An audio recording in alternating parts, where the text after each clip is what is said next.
Well, the Kremlin says this is simply a case of what it calls Putinophobia, a phrase coined by the Kremlin spokesman to describe what he says is the West's inability to say anything positive about Russia or its leadership.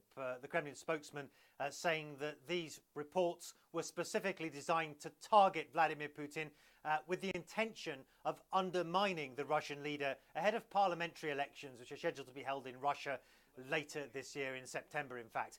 The problem, of course, with that interpretation is twofold. Firstly, the reports, the leaks, don't just mention Vladimir Putin. In fact, they don't mention him. They only mention people close to him, but a whole range, dozens of politicians and world leaders are identified as being implicated in these offshore shell companies.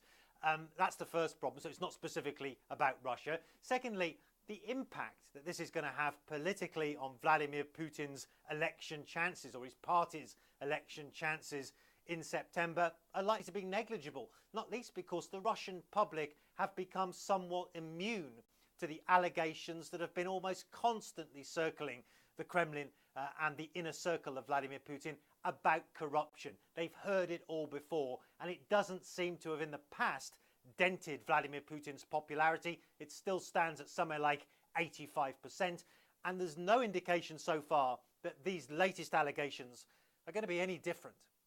Matthew Chance, CNN Moscow.